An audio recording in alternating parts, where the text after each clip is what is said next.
Dear student, आज हम लोग डिस्कस करेंगे न्यूक्लियस। न्यूक्लियस आपका एक तरह का सेल ऑर्गेनेल्स है और न्यूक्लियस टॉपिक पर हम लोग डिस्कस करेंगे। स्टूडेंट देखेंगे न्यूक्लियस क्या चीज है आपका, न्यूक्लियस का फंक्शन क्या है, न्यूक्लियस का स्ट्रक्चर्स क्या है स्टूडेंट, और क्या ये वर्क करता है आपके सेल्स में, ये हम लोग डिस्कस करेंगे। तो आइए स्टूडेंट देखते हैं, न्यूक्लियस की बात करते हैं हम लोग। किसकी बात करेंगे? न्यूक्लियस। न्यूक्लियस देखिए क्या स्टूडेंट, न्यूक्लियस आपका डबल मेम्ब्रेन सेल ऑर्गेनेल्स एक तरह का क्या है, nucleus double membrane cell organelles है। Double membrane cell organelles student.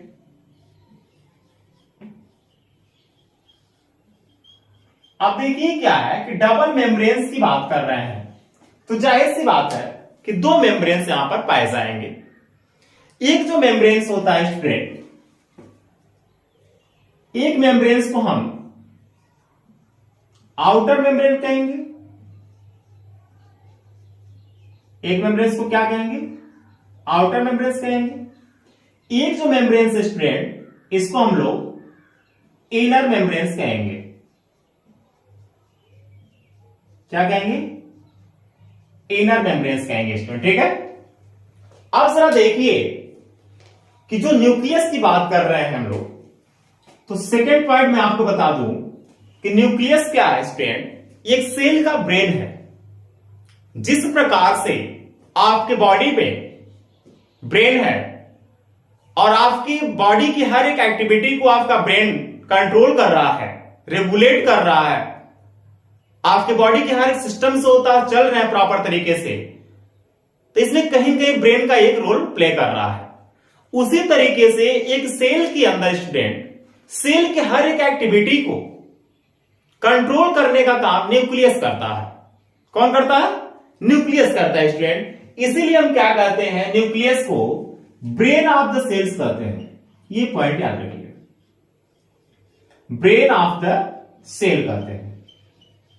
यानी जो न्यूक्लियस होता है स्टूडेंट, इसको हम लोग क्या कहते हैं? सेल का एक ब्रेन कहते हैं। क्यों? क्योंकि सेल का कोई भी एक्टिविटी होगा तो न्यूक्लियस ही उसे क्या करेगा? रेगुलेट करने का काम करता है। बिना न्यूक्लियस के परमिशन का सेल के अंदर कोई भी एक्टिविटी नहीं हो रही है। अब जरा देखिए कि नंबर की अगर हम बात कर लेते हैं, थर्ड पॉइंट पे आते हैं, और नंबर की हम बात करते हैं किसका? न्यूक्लियस का। तो numbers of nucleus are very ठीक है। यानी कि जो न्यूक्लियस का नंबर की बात करते हैं स्टूडेंट, ये वेरी करता है। कोई जरूरी नहीं है कि सभी सेल में एक सिंगल न्यूक्लियस पाया जाए, ये नंबर वेरी कर सकता है स्टूडेंट। और नंबर वेरी करने के बेस पर ही हम लोग कुछ टर्म देते हैं। जैसे देखिए क्या है कि आप पढ़ेंगे यूनिन्यूक्लिएटेड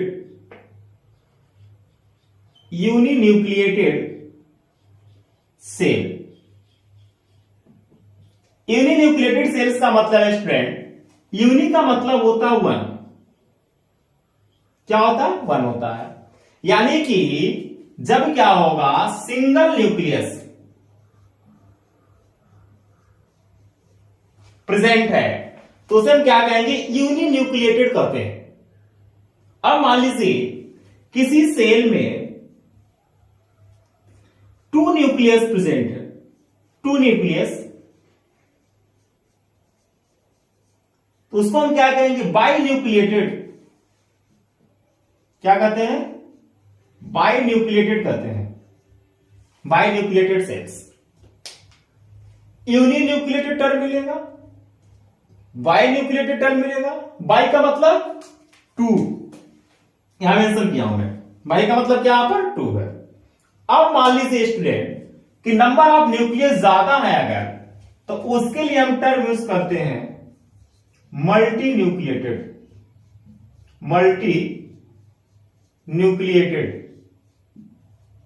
कौन सा टर्म? मल्टी न्यूक्लिएटेड का मतलब क्या है? मल्टी का मतलब आपको पता है कि मेनी होता है, ठीक। और न्यूक्लिएटेड का मतलब यहां पे न्यूक्लियस से है, यानी कि अगर एक सेल में नंबर ऑफ न्यूक्लियस ज्यादा है तो आप कह सकते हैं कि मल्टी न्यूक्लिएटेड सेल है। स्टूडेंट, ये नंबर ऑफ न्यूक्लियस के बेस पे हम टर्म दे रहे हैं, इसीलिए हम क्या कह रहे हैं कि न्यूक्लियस का जो नंबर होता है वो वेरी करता है। अब देखिए क्या स्टूडेंट, मैं यहां पे आपको थोड़ा सा बता दे रहा हूं कि किसी भी टॉपिक को अच्छे से प्रिपेयर करने के लिए माइंड का कंसंट्रेट होना बहुत जरूरी होता है। मैं पढ़ा रहा हूं, मैं बता रहा हूं आपको, आपका काम क्या है उस चीज को सुनने की, समझने की, और जो पॉइंट्स लग रहा है आपको कि इंपॉर्टेंट पॉइंट्स है उसको नोट करने की, क्योंकि ये सब बायोलॉजिकल टर्म है और आगे भी आपको ये सब मिलेंगे। अब जरा आइए कि हम लोग बात करते हैं, कोई जरूरी तो नहीं है स्टूडेंट कि सभी सेल्स में या सभी में जो होता है कि न्यूक्लियस पाया ही जाए। कुछ ऐसे भी सेल्स होते हैं जिसमें न्यूक्लियस एब्सेंट होता है, तो जब न्यूक्लियस एब्सेंट होता है तो उसके लिए हम टर्म यूज करते हैं ए न्यूक्लिएटेड।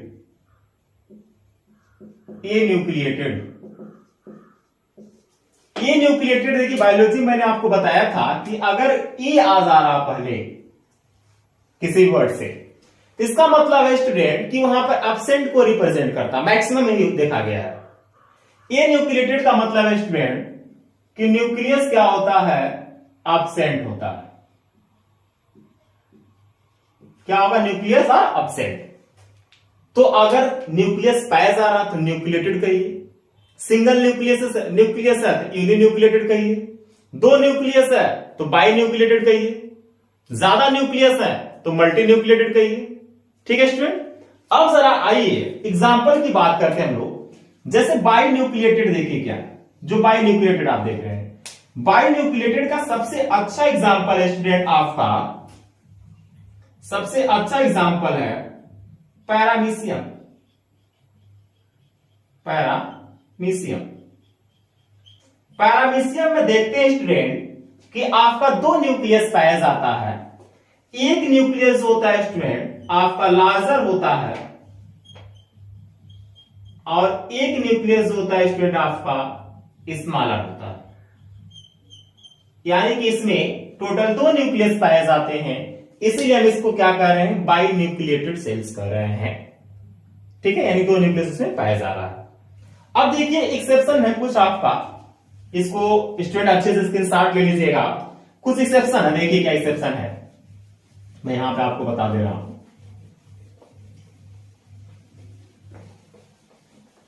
पेशेंस बहुत जरूरी है स्टूडेंट, अगर आपके पास पेशेंस है, रेगुलरिटी बहुत ज्यादा जरूरी है। अगर आप रेगुलर होता है स्टूडेंट, पढ़ रहे हैं, रेगुलरिटी आपके पास है, तो अपने गोल को बहुत ही कम समय में आप अचीव कर सकते हैं। किसी भी वर्क को करने के लिए रेगुलरिटी बहुत ही ज्यादा जरूरी होती है। कंटिन्यूअस कोई वर्क आप करना ही पड़ेगा आपको। अब देखिए क्या स्टूडेंट, जैसे कि ये न्यूक्लिएटेड बताया गया आपको, ये न्यूक्लिएटेड, ये न्यूक्लिएटेड का मतलब एब्सेंट। इसमें सबसे अच्छा एग्जांपल अगर बात करते हैं हम लोग, तो देखिएगा मैच्योर मैमेलियन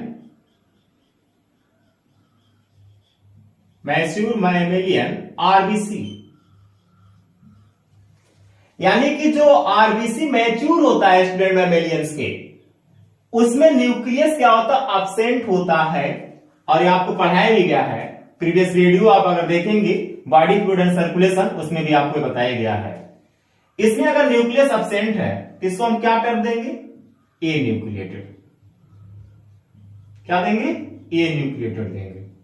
ठीक, और क्या हो सकता है एग्जांपल में, एक और एग्जांपल है स्टूडेंट जो प्लांट के केस में आपको देखने को मिलता है, वह होता है आपका मैच्योर सीड ट्यूब्स। ये आप पढ़ते हैं जब फ्लोएम, तो फ्लोएम के सेल्स में आपको देखने को मिलता है सी ट्यूब्स, और इसमें भी क्या होता है कि आपका न्यूक्लियस एब्सेंट होता है। तो दो एग्जांपल आपको बताए जा रहे हैं, एनसीईआरटी का लाइन है, पॉइंट याद होना चाहिए आपको, क्योंकि एनसीईआरटी जो होता है स्टूडेंट बहुत ही ज्यादा आपके लिए इंपॉर्टेंस है अगर आप नीट के एग्जाम में बैठने वाले हैं तो। एनसीईआरटी का लाइन टू लाइन आपको पता होना चाहिए। मैक्सिमम क्वेश्चन जो होता है स्टूडेंट एनसीईआरटी से पूछे जाते हैं। अब देखिए क्या, तो यहां पे मैंने दो चीज बताया, एक मैमेलियंस आरबीसी मैच्योर जो है, अगर जो होता है कि मैच्योर आरबीसी नहीं है तो उसमें न्यूक्लियस देखने को मिलेगा, लेकिन मैच्योर अगर है तो उसमें जो होता है न्यूक्लियस देखने को नहीं मिलता। सी ट्यूब्स ले लिए। अब स्टूडेंट जो होता है हम लोग आते हैं स्ट्रक्चर्स पे। किस पे आते हैं? स्ट्रक्चर्स पे। तो स्ट्रक्चर्स आप न्यूक्लियस देखिएगा क्या है। स्ट्रक्चर्स में यहां बना रहा हूं, एनसीईआरटी में जो डायग्राम है स्टूडेंट, वो डायग्राम बहुत ज्यादा आपको क्लियर नहीं दिखाएगा, लेकिन यहां पर उस डायग्राम को भी आपने दिमाग में इमेज को रखिएगा।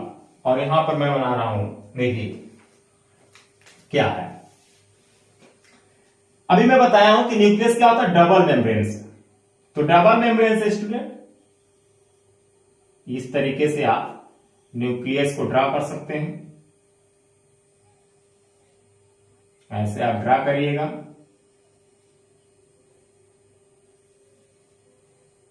इस तरीके से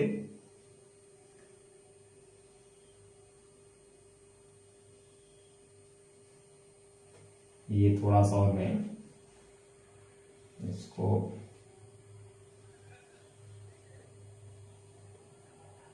ये हो गया आपका न्यूक्लियस। ये क्या हो गया स्टूडेंट? आपका न्यूक्लियस हो गया। अब जरा देखिए क्या स्टूडेंट, ये जो है आपका ये आउटर मेम्ब्रेन है। क्या है? आउटर मेम्ब्रेन है। और ये क्या है आपका? इनर मेम्ब्रेन है। आउटर मेम्ब्रेन और इनर मेम्ब्रेन मींस ए कि दो मेम्ब्रेन्स पाए जा रहे हैं, इसलिए हम लोग क्या कहते हैं इसको? डबल मेम्ब्रेन सेल ऑर्गेनेल्स कहते हैं। और इन दोनों को हम सेल एनवेलप भी कहते हैं, या फिर सेल नहीं कह सकते आप न्यूक्लियर कहिए, न्यूक्लियर एनवेलप। क्या कहेंगे इसको हम लोग? न्यूक्लियर एनवेलप कहेंगे। क्यों न्यूक्लियर एनवेलप कहेंगे स्टूडेंट? क्योंकि क्या एनवेलप का मतलब क्या होता है? कवरिंग। और इसको क्या कह सकते हैं हम लोग इसको? और इसको हम लोग कैरियोथीका भी कहेंगे, कैरियोथीका भी कह सकते हैं। क्या कहेंगे? कैरियोथीका। कैरियो का मतलब यहां पे स्टूडेंट कैरियन से लिया गया है, ये भी मैं पहले आपको बताया हूं। और कैरियन का मतलब होता है न्यूक्लियस। क्या होता है? न्यूक्लियस। थीका का मतलब क्या है स्टूडेंट? कवरिंग होती है, कवरिंग। ठीक है, तो या तो आप न्यूक्लियर एनवेलप कर सकते हैं, या तो आप इसको कैरियोथीका भी कर सकते हैं। अब आइए, आउटर मेम्ब्रेन और इनर मेम्ब्रेन से आपने देख लिया। अब जरा देखिएगा स्टूडेंट कि जिस प्रकार से सेल के अंदर आपको साइटोप्लाज्म देखने को मिलता है, उसी तरीके से न्यूक्लियस के अंदर semi solids, transparents, jelly like students होता है कि फ्लूइड देखने को मिलेगा। और इसको आप कहते हैं कि यह आपका न्यूक्लियोप्लाज्म है। देखिए एक बात और मैं बता दूं आपको कि न्यूक्लियस के अंदर न्यूक्लियोप्लाज्म पाया जा रहा है, सेल के अंदर साइटोप्लाज्म पाया जा रहा है। दोनों में बहुत ज्यादा कोई डिफरेंस नहीं है, लेकिन है क्या कि न्यूक्लियोप्लाज्म न्यूक्लियस के अंदर पाया जाता है, साइटोप्लाज्म सेल के अंदर पाया जाता है। आप जरा ध्यान दीजिए कि ये जो न्यूक्लियस आप देख रहे हैं, इसके अंदर स्टूडेंट थ्रेड लाइक स्ट्रक्चर्स देखने को मिलता है, जिसको आप कहते हैं क्रोमेटीन है। क्या स्टूडेंट? क्रोमेटीन से आपका क्रोमेटीन है। क्रोमेटीन जो होता है स्टूडेंट, यह आपका थ्रेड लाइक स्ट्रक्चर्स होता है, और ये क्रोमेटीन्स आपके न्यूक्लियोप्लाज्म में पाया जाता है। न्यूक्लियोप्लाज्म कंटेन करता है क्रोमैटिन्स को, और इसी में आप देखेंगे स्टूडेंट तो आपको काफी ज्यादा डेंस इस तरह से डॉटेड डार्क कर सकते हैं, आपको न्यूक्लियोलस भी देखने को मिलता है। क्या देखने को मिलेगा? न्यूक्लियोलस भी स्टूडेंट देखने को मिलता है। न्यूक्लियोलस। अब देखिए क्या है, जो न्यूक्लियोप्लाज्म था स्टूडेंट, ये न्यूक्लियोप्लाज्म कंटेन करता है क्रोमैटिन्स को और न्यूक्लियोलस को। ठीक है। अब जो आप देख रहे हैं कि आउटर मेम्ब्रेन से, या फिर आप कह सकते हैं कि न्यूक्लियर एनवेलप जो होता है स्टूडेंट, ये कॉन्टिन्यूअस नहीं है। बीच में आप देख रहे हैं यहां पर ब्रेक, यहां पर ब्रेक, कॉन्टिन्यूअस नहीं है ना स्टूडेंट, तो इसको हम कहते हैं न्यूक्लियर पोर। क्या कहते हैं इसको हम लोग? न्यूक्लियर पोर कहते हैं। ये जो न्यूक्लियर पोर आप देख रहे हैं स्टूडेंट, इसका काम क्या होता है कि ये देखिए जो न्यूक्लियर पोर होती है स्टूडेंट, ये क्या होता है कि बाई ट्रांसपोर्ट का काम करती है, बाई डायरेक्शनल होती है। बाई डायरेक्शनल का मतलब है स्टूडेंट कि कोई भी मटेरियल्स न्यूक्लियस के अंदर से बाहर जो होता है न्यूक्लियर पोर के रास्ते निकल सकता है, और न्यूक्लियर पोर के रास्ते ही बाहर से अंदर की तरफ स्टूडेंट जो होता है कि ट्रांसपोर्ट होगा। इसलिए हम क्या करें, इसको बाई डायरेक्शनल ट्रांसपोर्ट में ही आपका न्यूक्लियर पोर हेल्प करता है। क्यों? क्योंकि न्यूक्लियोलस जो होता है स्टूडेंट, यह आपका राइबोसोम्स बनाता है। क्या बनाता है? आपका राइबोसोम्स। और जो आपका न्यूक्लियोप्लाज्म होता है, यह आपका एमआरएनए बनाता है। और आपको पता है कि न्यूक्लियस होती है स्टूडेंट, इसके अंदर जो क्रोमैटिन्स आप देख रहे हैं, ये क्रोमैटिन थ्रेड लाइक स्ट्रक्चर्स है, और ये क्रोमैटिन कंटेन करता है जेनेटिक मटेरियल्स को, आपके डीएनए को, आरएनए को, हिस्टोन प्रोटीन्स को, और कुछ नॉन हिस्टोन भी पाए जाते हैं। जैसे देखिए यहां पे इतना चीज मैंने आपको बता दिया, आप जरा सुनिए ध्यान से, इसको मैं यहां पे रीड कर रहा हूं। जो इसका न्यूक्लियर एनवेलप होता है स्टूडेंट, ये क्या करता है, आप इससे पहले पढ़े होंगे कि इसी से एसोसिएटेड होता है आपका, कंटिन्यूअस होता है आपका एंडोप्लाज्मिक रेटिकुलम न्यूक्लियस से। और जो एंडोप्लाज्मिक रेटिकुलम है स्टूडेंट, जब क्या होगा कि राइबोसोम्स न्यूक्लियस के अंदर बनेंगे और बाहर निकलेंगे, तो वह जो होता है स्टूडेंट कि इस एंडोप्लाज्मिक रेटिकुलम से लग जाते हैं। अब जब किसी एंडोप्लाज्मिक रेटिकुलम के साथ राइबोसोम्स का अटैचमेंट हो जाता है, तो उसको हम कहते हैं student RER, rough endoplasmic reticulum. ये आउटर मेम्ब्रेन की बात कर रहे हैं। इनर मेम्ब्रेन इसीलिए क्या है कि आउटर मेम्ब्रेन आपका रफ होता है, जबकि इनर मेम्ब्रेन आपका स्मूथ होता है। क्यों?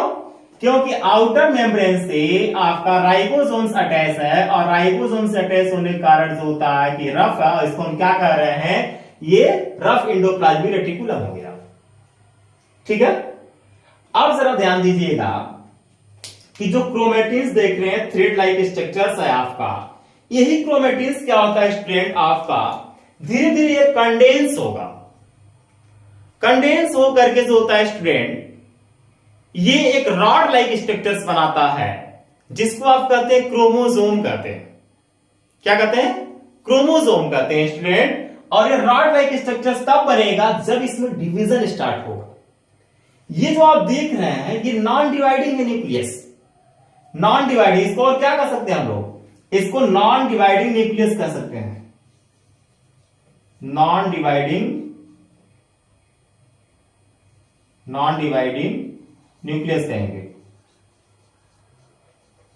ठीक है। जो नॉन डिवाइडिंग न्यूक्लियस है, इसको और क्या कह सकते हैं, इसको जो होता है स्टूडेंट इंटरप्रोफेज कहेंगे, या फिर जो होता है इंटरफेज ऑफ न्यूक्लियस, इंटरफेज।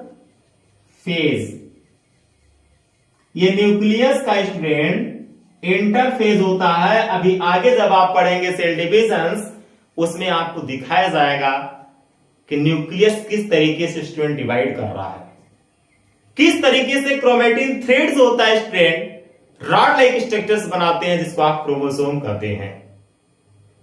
उसमें आप पढ़ते हैं cell division, prophase, metaphase, anaphase, telophase, ये सब आप पूरा उसमें फेज पढ़ते हैं, अलग अलग आपको बताया जाएगा। ठीक है, अब देखिए क्या, तो इसको आप इंटरफेस कर सकते हैं या फिर नॉन डिवाइडेड न्यूक्लियस है आपका स्टूडेंट, ये तो मैंने आपको बता दिया। अब जरा देखिए ये स्ट्रक्चर है, किसका स्ट्रक्चर है? न्यूक्लियस का। अब हम लोग वन बाय वन इसमें स्टूडेंट्स होता है हर टॉपिक को कवर करेंगे। ठीक है, इस डायग्राम को अच्छे से ड्रा कर लीजिएगा, स्क्रीनशॉट लेकर के रख लीजिए स्टूडेंट। उसके बाद जो होता है, एक बात और मैं आपको यहां बता दूं कि ये जो आप देख रहे हैं ये न्यूक्लियर जो होता है कि एनवेलप है, तीन क्वेश्चन आपसे पूछा जा सकता है कि क्या यूकैरियोट्स प्रोकैरियोट्स दोनों पाया जाता है? नहीं स्टूडेंट, प्रोकैरियोट्स में आपको बताया गया है कि न्यूक्लियर मेम्ब्रेन्स आर एब्सेंट, उसमें मेम्ब्रेन एब्सेंट होते हैं जिसके कारण जो होता है स्टूडेंट वहां पर स्कैटर्ड होता है, फ्री होता है। यानी कि आप कह सकते हैं कि न्यूक्लियर एनवेलप या फिर karyotheca are absent in the bacteria. Bacteria में क्या होता है? ये आपका एब्सेंट होता है। अब आइए हम लोग वन बाय वन डिस्कस करेंगे स्टूडेंट।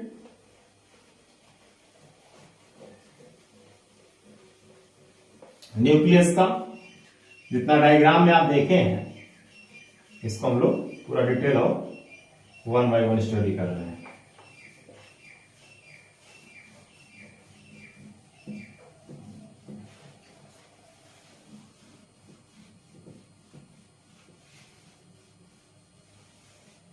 चलिए, फर्स्ट जो होता है स्टूडेंट न्यूक्लियर एनवेलप उठाते हैं हम लोग।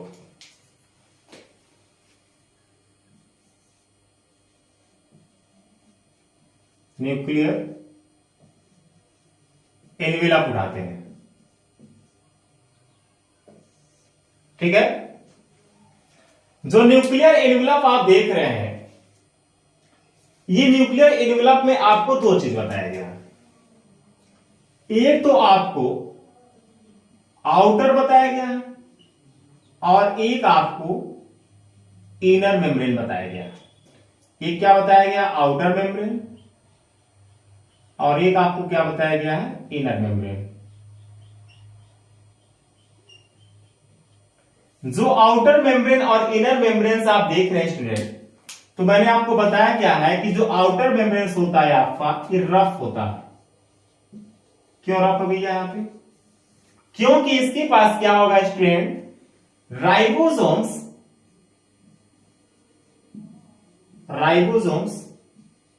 प्रेजेंट होता है, जिसके कारण ये क्या होगा? आपका आउटर मेम्ब्रेन रफ होगा। उसके बाद देखिए क्या, कॉन्टिन्यूअस विथ एंडोप्लाज्मिक रेटिकुलम। ठीक है, एंडोप्लाज्म में क्या है आपका? आरईआर है। यानी कि आप जो देख रहे हैं डायग्राम में जहां पर राइबोसोम्स लगा था वह क्या था? आपका आरईआर था। क्या था आपका? आरईआर था। तो आप कह सकते हैं कंटिन्यूअस विथ आरईआर। उसके बाद देखिए क्या है, जो इनर मेम्ब्रेन्स होता है स्टूडेंट, ये इनर मेम्ब्रेन्स आप कह सकते हैं क्या कि ये आपका स्मूथ होता है। क्या होगा? स्मूथ होगा। क्यों स्मूथ होगा? Because ribosomes are absent. इसमें क्या होता है? राइबोसोम्स स्टूडेंट एब्सेंट होता है, इसीलिए जो इनर मेम्ब्रेन्स होती है वो आपका स्मूथ होता है, आउटर मेम्ब्रेन्स होता है वो आपका रफ होता है। ठीक है, अब देखिए क्या स्टूडेंट, ये कंटिन्यूअस भी नहीं है। कंटिन्यूअस इसलिए नहीं है क्योंकि जो होता है न्यूक्लियर पोर्स होता है स्टूडेंट आपका प्रेजेंट होता है, तो ये नहीं होगा।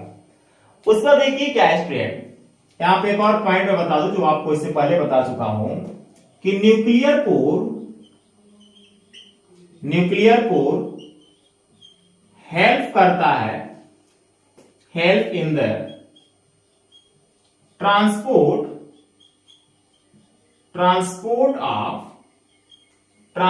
ऑफ मटेरियल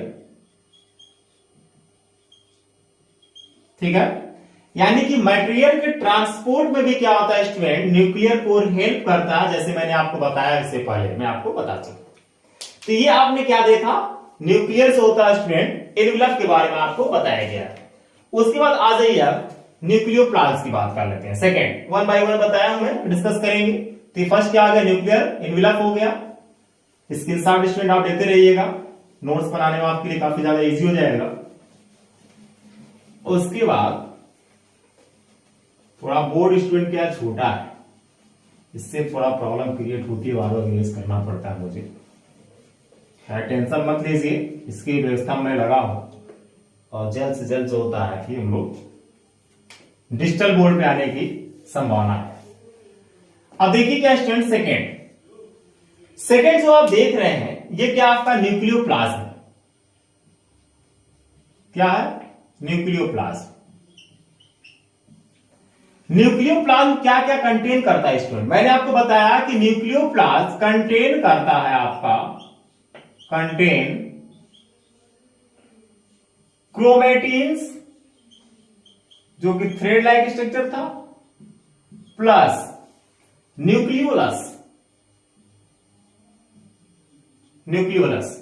ठीक है, यानी कि न्यूक्लियोलस को प्लस क्रोमेटिन्स को स्टूडेंट होता है, ये कंटेन करता है।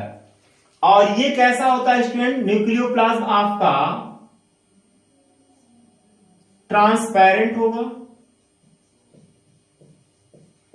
कैसा होता है आपका, ट्रांसपेरेंट होता है।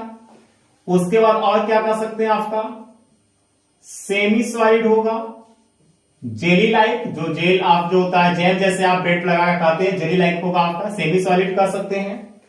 उसके बाद देखिए क्या है, ये साइट होता है, साइट फॉर एमआरएनए सिंथेसिस, ठीक है, यानी कि एमआरएनए क्या स्टूडेंट, यहां पर एमआरएनए आपका मैसेंजर आरएनए है। और ये एमआरएनए का सिंथेसिस जो होता है स्टूडेंट, न्यूक्लियस के अंदर न्यूक्लियोप्लाज्म में होता है, ये पॉइंट याद रखिएगा। थर्ड पे आ जाइए, थर्ड आपका है, थर्ड आपका क्या चीज, न्यूक्लियोलस। न्यूक्लियोलस में देखिए क्या स्टूडेंट, न्यूक्लियोलस को हम लोग राइबोसोम्स फैक्ट्री भी कहते हैं। क्या कहते हैं इसको हम लोग, राइबोसोम्स फैक्ट्री कहते हैं। क्यों कहते हैं, क्योंकि मैंने आपको बताया था कि जो न्यूक्लियोलस था, यही आपका राइबोसोम्स को बनाता, और राइबोसोम्स को आप क्या कहते हैं, प्रोटीन्स फैक्ट्री कहते हैं। लेकिन न्यूक्लियोलस को आप क्या कहते हैं, राइजोम फैक्ट्री कहते हैं। पॉइंट याद रखिएगा स्टूडेंट। न्यूक्लियोलस होता है स्टूडेंट आपका, ये नॉन मेम्ब्रेनस होता है। क्या होगा आपका, ये नॉन मेम्ब्रेनस होता है, कॉन्टिन्यूअस होता है विथ न्यूक्लियोप्लाज्म। न्यूक्लियोप्लाज्म में आपको न्यूक्लियोलस देखने को मिलता है स्टूडेंट। ये पॉइंट याद रखिएगा, इंपॉर्टेंट पॉइंट है। साइट होता है ये, साइट फॉर आरएनए सिंथेसिस।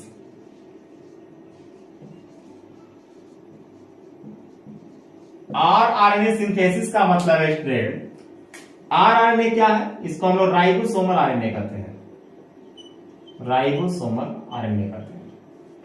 तो राइबोसोमल आरएनए का सिंथेसिस होता है स्टूडेंट, ये कहां पर होता है, न्यूक्लियोलस करता है। कौन करता है, न्यूक्लियोलस करता है, ठीक है। अब जरा आ जाइए, यानी कि आप देखिए क्या है, ये लार्जर साइट्स होते हैं जहां पे प्रोटीन सिंथेसिस में काफी ज्यादा ये मेजर रोल प्ले करते हैं स्टूडेंट आपका। उसका फोर्थ है आपका क्रोमेटिन्स, इसका स्क्रीनशॉट ले लीजिएगा। फोर्थ है क्या आपका, क्रोमेटिन्स, ठीक है, क्रोमेटिन, जो कि जेनेटिक मटेरियल्स को आपका कंटेन करता है। क्रोमेटिन्स स्टूडेंट, ठीक है। फोर्थ पॉइंट है आपका chromatins.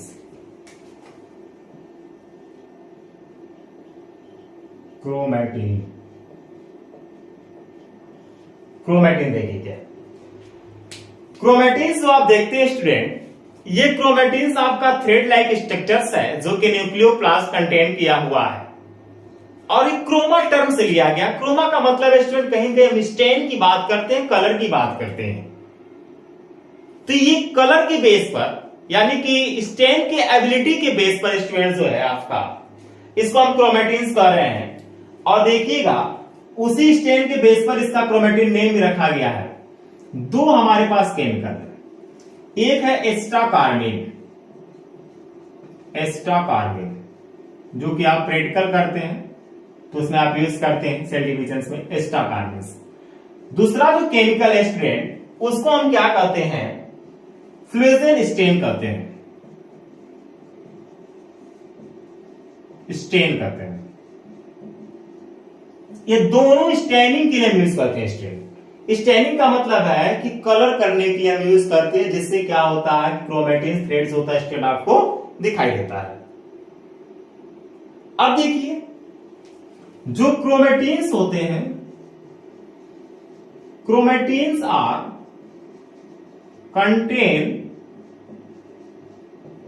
Contains DNA,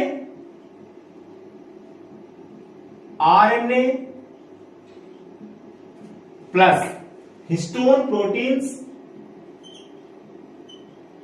histone plus क्या होगा स्टूडेंट, नॉन हिस्टोन।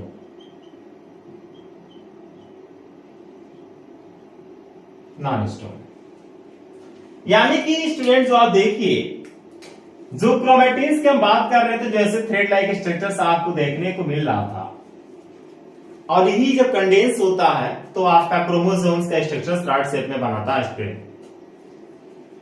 डीएनए आपका क्या जेनेटिक मटेरियल है। अब देखिए एक सेल है, सेल के अंदर न्यूक्लियस है, न्यूक्लियस के अंदर जो होता है स्टूडेंट न्यूक्लियोप्लाज्म है, न्यूक्लियोप्लाज्म के अंदर स्टूडेंट जो होता है कि आपका क्रोमेटिन है, और वही क्रोमेटिन जो होता है स्टूडेंट आपका जेनेटिक मटेरियल्स को कंटेन किया है। ये बात आपको समझने की जरूरत है कि नेचर ने किस तरीके से उस न्यूक्लियस के अंदर उसे जो होता है स्टूडेंट पैकेजिंग किया है, उसके अंदर जो होता है स्टूडेंट अरेंजमेंट किया है, ये आपको समझने की जरूरत है यहां पर। जबकि आप देखिए कि जो ह्यूमंस का डीएनए होता है स्टूडेंट,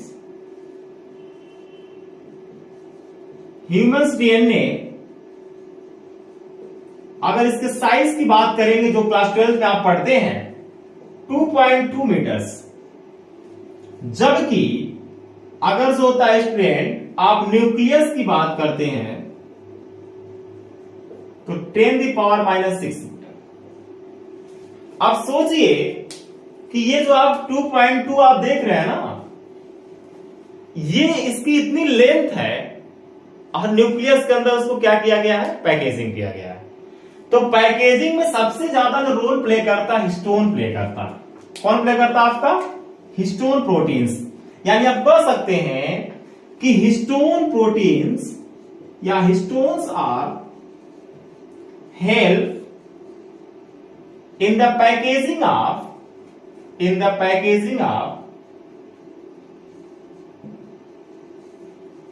डीएनए। डीएनए के पैकेजिंग में आपका हिस्टोन्स काफी ज्यादा रोल प्ले कर रहा है। क्यों? क्योंकि जो डीएनए होता है स्टूडेंट, ये आपका एसिडिक होता है, यानी कि इसके पास क्या होगा, निगेटिव चार्ज रखता है अपने पास। जबकि हिस्टोन प्रोटीन होता है स्टूडेंट, ये आपका बेसिक मीडियम है, ये अपने पास पॉजिटिव चार्ज रखता है। और आपको पता है एसिडिक जो होता है बेसिक यानी कि निगेटिव और पॉजिटिव है, तो दोनों क्या होगा, अट्रैक्ट होंगे दूसरी तरफ। ठीक है, तो उस तरीके से क्या किया है इन्होंने, पैकेजिंग किया है स्टूडेंट। अब स्टूडेंट देखिए क्या है कि हम लोग बात करते हैं क्रोमेटिन्स को जब स्टेन करते हैं, तो स्टेन करने के जो होता है स्टूडेंट, स्टेनिंग के बेस पर दो तरह का हम लोग करते हैं, एक यू क्रोमेटिन्स कहते हैं और एक हेट्रोक्रोमेटिन्स कहते हैं। ठीक है, जो हेट्रोक्रोमेटिन्स होता है स्टूडेंट, यह आपका डार्क होगा, और जो लाइट होगा स्टूडेंट स्टेन, वह होगा आपका यूक्रोमेटिन्स।